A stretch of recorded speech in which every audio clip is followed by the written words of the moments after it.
WCBI News at 6 starts now. Good evening, everyone. Bond is set at $2 million for an accused repeat offender accused of leaving a court-ordered rehab center, holding an elderly man at knife point, then stealing his car and other valuables. David Todd Johnson was arrested Friday driving the victim's stolen car in Burnsville. Lee County Sheriff Jim Johnson says the suspect Johnson cut off his ankle bracelet when he left God's House of Hope Center in Nettleton. The sheriff says authorities were not notified that Johnson was gone either by the rehab center or MDOC. Sheriff Johnson says the suspect should have been somewhere more secure. This is the second ankle bracelet he's cut off. He's still out.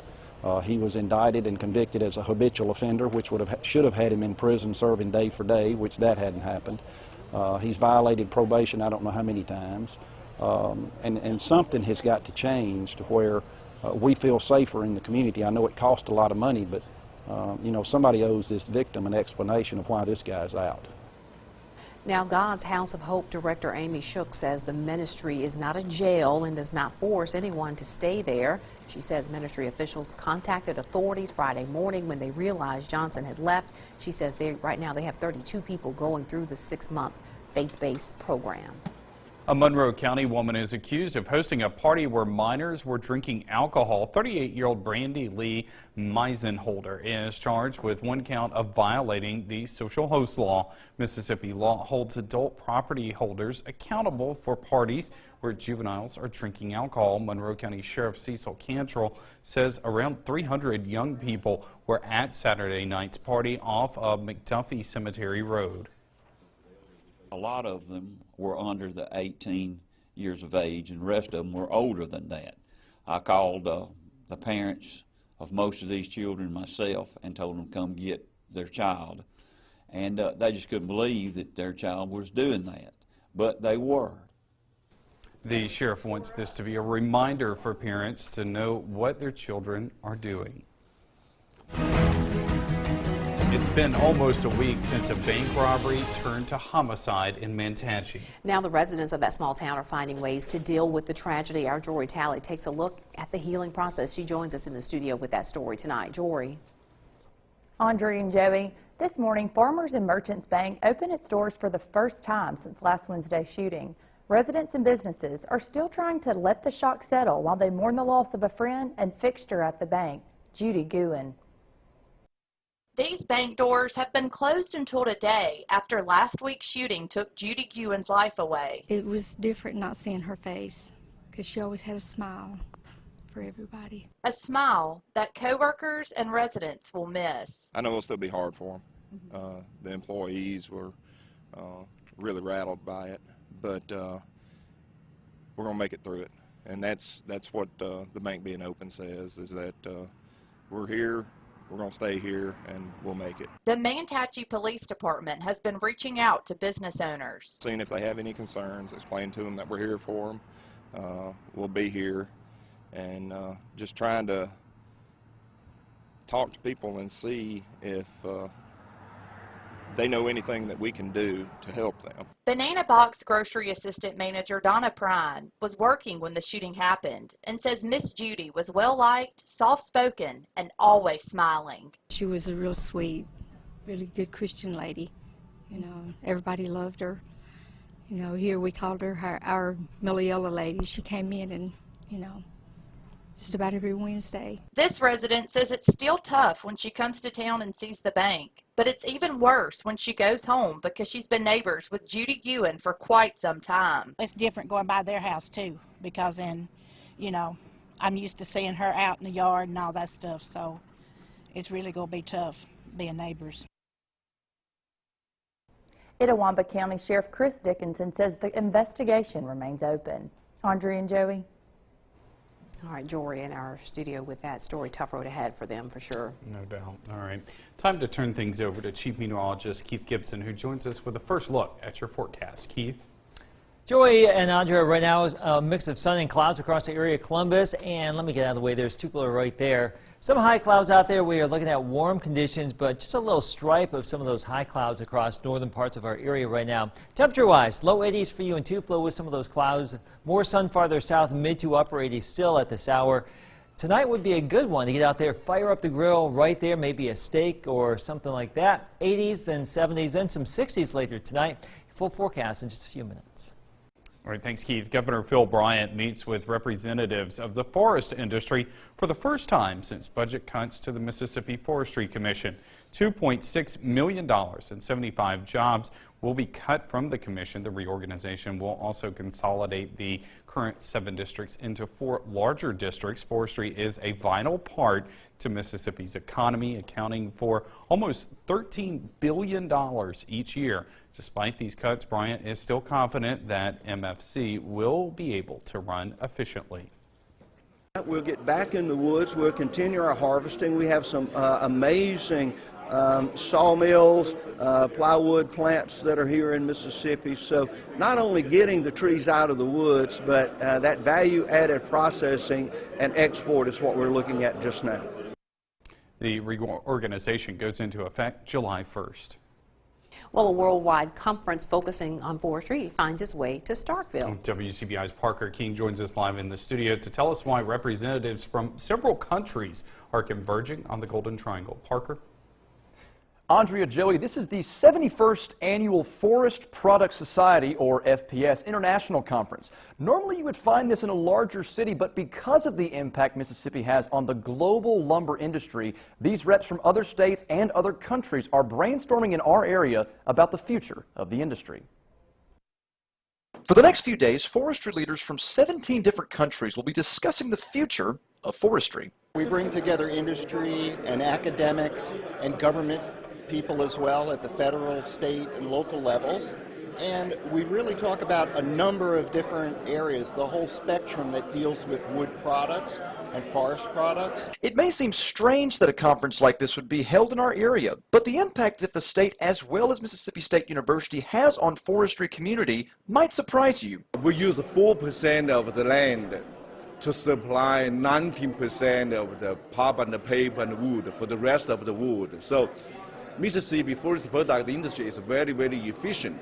If you think all these reps talk about is different kinds of woods, trees, and boards, you'd be wrong. We're also talking about cutting-edge types of technologies such as nanotechnology. There's an awful lot of work being done with wood at the nano level to make all sorts of new products.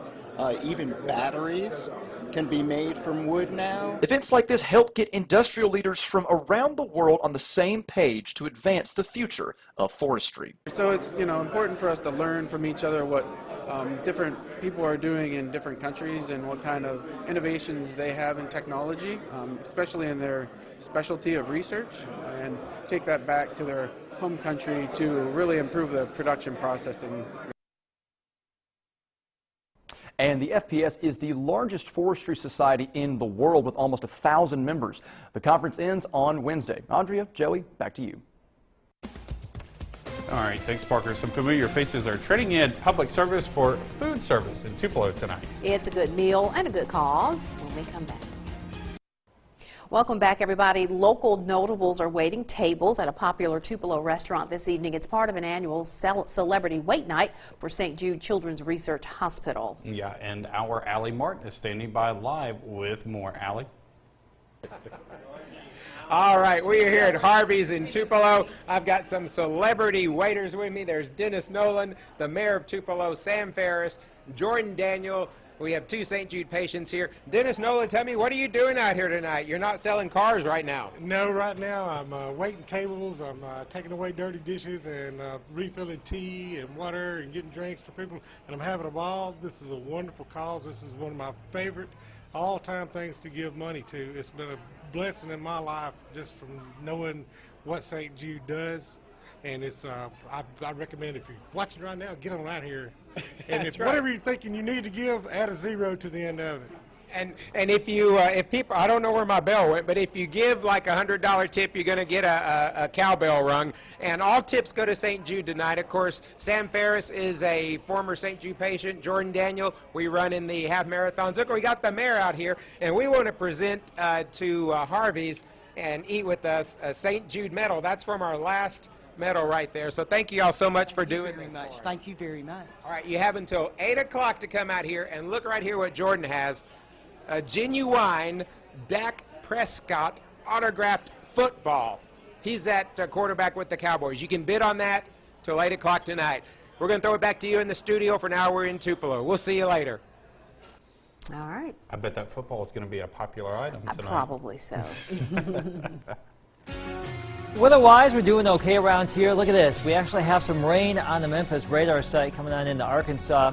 Probably not going to affect us, but our rain chances go up later this week, along with the humidity. It's coming on back. More after the break.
Your first alert weather forecast with Chief Meteorologist Keith Gibson.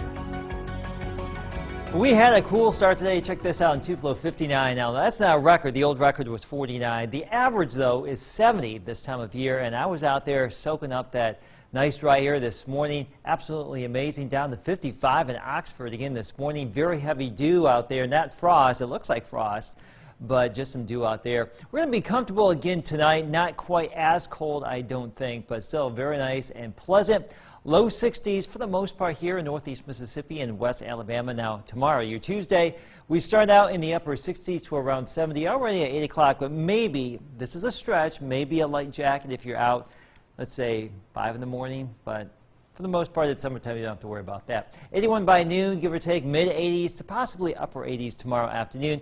Some friendly clouds out there, maybe a chance for early morning sprinkle, but for the most part, we're looking dry. Same story in Columbus. We are looking dry right now. And there are some of those higher clouds, those high cirrus clouds drifting on through, especially in northern parts of Mississippi and Alabama. The farther south you have been today, the more sunshine you've had. So we're keeping the rain chance down to 0 Tuesday and Wednesday, the goose egg here, but then we ramp things up as we get into the end of the weekend or the end of the work week and the weekend.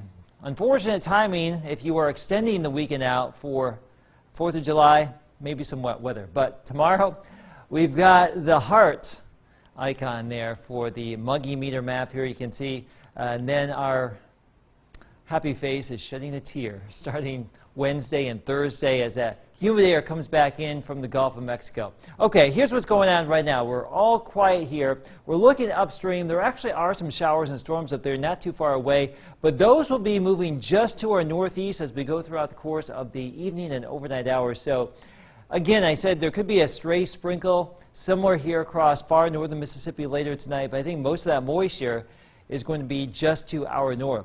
You can see with Futurecast, high pressure will go away, and that's going to allow this humid air to come back in from the south, and you know what that means, a chance for some showers and storms as we get into your upcoming weekend. So don't forget, fireworks on the water in the Columbus area here Saturday. There could be some showers and storms, and that's just unfortunate timing. Currently in the 80s. Let's go to your 7-day forecast. You can see where we're headed. Upper 80s to mid 80s for the next 7 days. Rain chances return starting Thursday. There's your forecast. More after the break. WCBI Sports with Robbie Donahoe is brought to you by your local Ford dealers. Go further. Well, you would be hard-pressed to find a more consistent high school football program in our viewing area than at Smithville. The Seminoles have averaged 9 wins over the last 9 seasons, but just getting to the playoffs and winning a division championship, not enough for this year's group of seniors. On stop number 8 of our high school football tour, you'll see a rejuvenated and revitalized Smithville football team.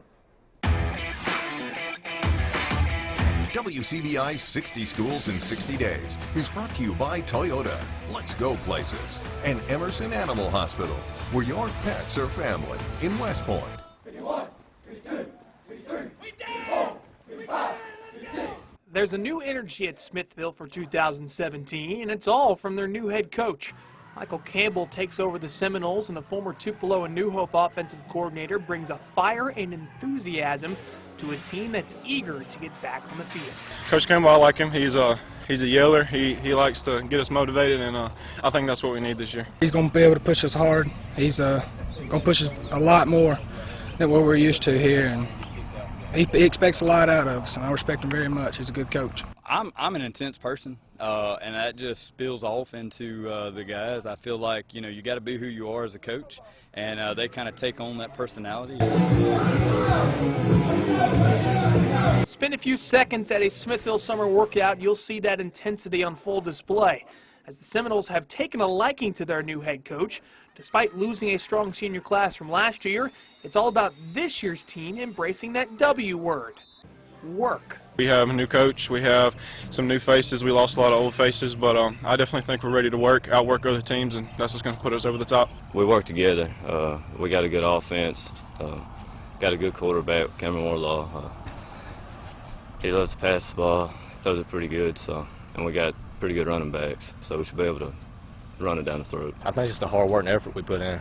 We care about each other. We got love for each other, and the hard work we put in is going to push us to the state championship, so I think we're ready to go. Smithville is most definitely talking state championship this year after making it to North half each of the last 2 seasons.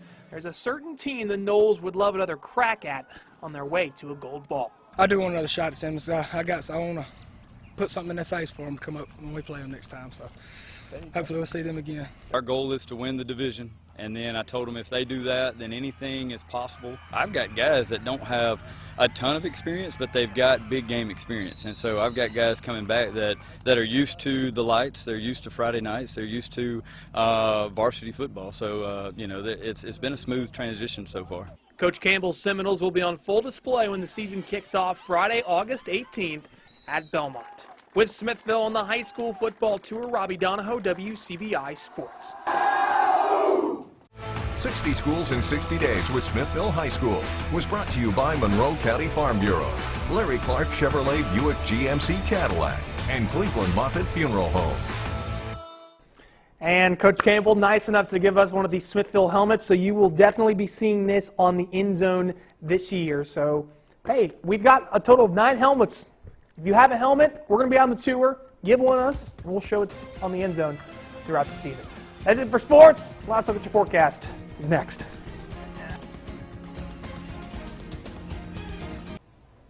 Pretty nice today. I think tomorrow just as nice. Low humidity. Now Wednesday, that humidity starts to tick back up, and then rain chances return Thursday. So you know it's just a matter of time. We got rid of the rain that's coming on back. It's summer. I do remember walking outside at one point yesterday and saying, is this the end of June? Oh, I know it felt like fall. It did. September or something. Yeah. All right. Thanks so much, Keith. Thank you for joining us, everybody. Have a great night. We'll see you back here tomorrow.